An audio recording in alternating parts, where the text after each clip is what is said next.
ഒരു health insurance എടുക്കുമ്പോൾ വളരെ പ്രധാനമായിട്ട് ശ്രദ്ധിക്കേണ്ട കാര്യങ്ങളിലൊന്നാണ് റൂം റെൻ്റ് എന്ന് പറയുന്നത്.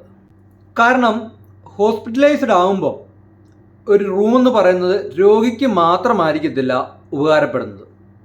എക്സാമ്പിൾ പറയുകയാണെങ്കിൽ ചിലപ്പം രോഗിയുടെ കൂടുള്ള ബൈസ്റ്റാൻഡർ ഏജ്ഡ് ആയ പേരൻസ് ആവാം, അല്ലെങ്കിൽ മറ്റ് സ്ത്രീകൾ ആരെങ്കിലും ആകാം.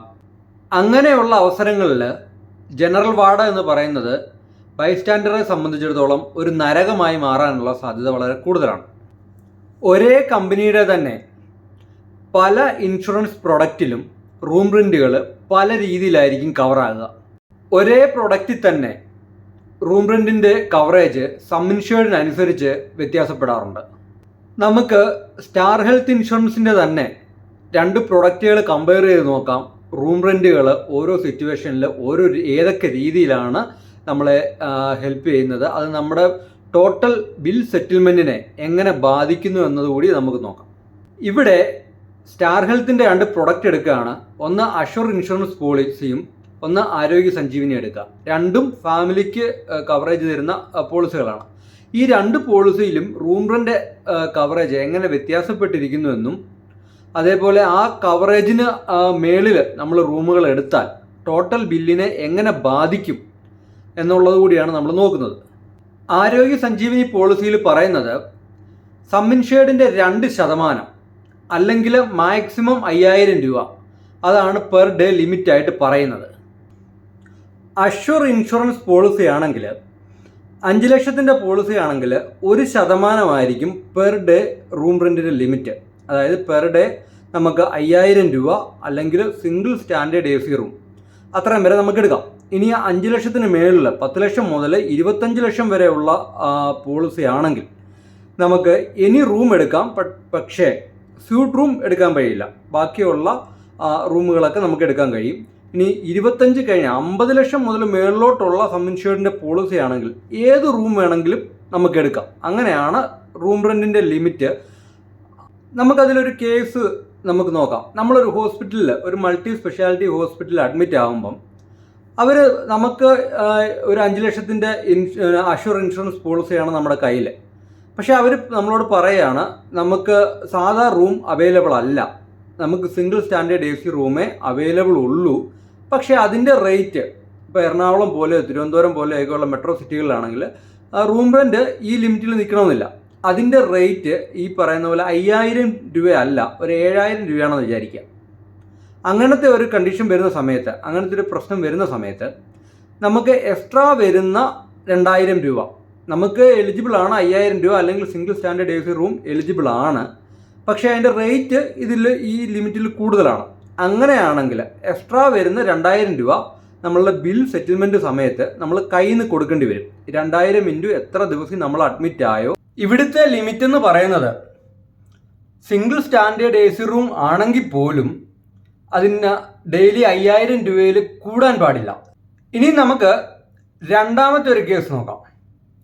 അതായത് സാധാ റൂമോ അല്ലെങ്കിൽ സിംഗിൾ സ്റ്റാൻഡേർഡ് AC റൂമോ അത് രണ്ടും അവൈലബിൾ അല്ല. ആകെ അവൈലബിൾ ആയിട്ടുള്ളത് ഡീലക്സ് റൂം മാത്രം.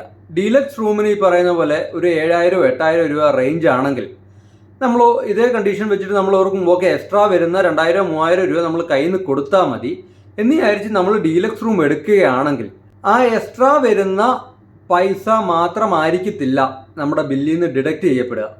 കാരണം ഡീലക്സ് റൂമുകളിൽ കണക്ക് കൂട്ടുന്ന താരിഫ് അല്ലാത്ത സിംഗിൾ സ്റ്റാൻഡേർഡ് AC റൂമിൻ്റെ താരിഫിനേക്കാളും വളരെ ഹൈ ആയിരിക്കും. അവിടുത്തെ നേഴ്സിംഗ് ഫീസ് അല്ലെങ്കിൽ ഡോക്ടർ ഫീ, ബാക്കി വരുന്ന കാറ്റഗറി മാറുമ്പം വരുന്ന താരിഫുകൾ മുഴുവൻ സാധാ താരിഫിൽ നിന്ന് വളരെ മുകളിലായിരിക്കും.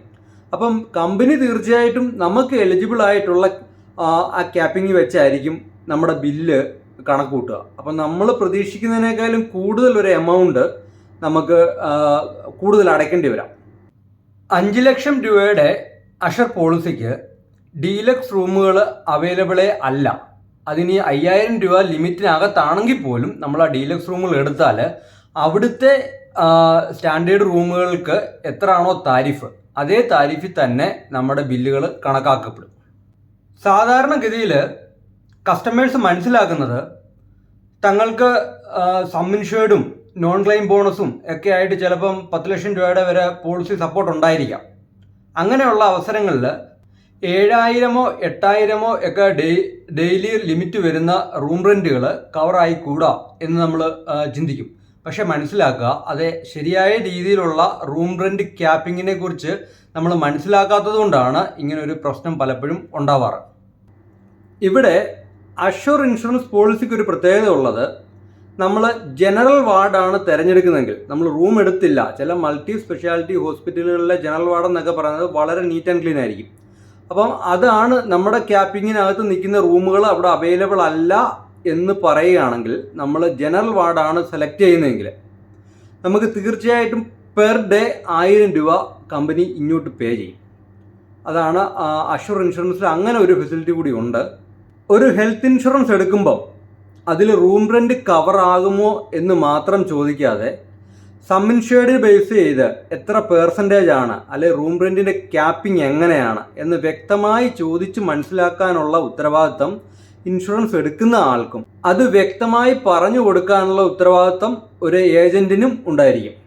സ്റ്റാർ ഹെൽത്ത് ഇൻഷുറൻസ് സംബന്ധമായ, ഹെൽത്ത് ഇൻഷുറൻസിൻ്റെ പ്രൊഡക്റ്റുകൾ സംബന്ധമായ എന്തെങ്കിലും സംശയങ്ങൾക്കോ അല്ലെങ്കിൽ ഹെൽത്ത് ഇൻഷുറൻസ് എടുക്കുന്നതിൻ്റെ ആവശ്യമായിട്ടോ നിങ്ങൾക്ക് താഴെ കൊടുത്തിരിക്കുന്ന നമ്പറിൽ എന്നെ കോൺടാക്റ്റ് ചെയ്യാവുന്നതാണ്.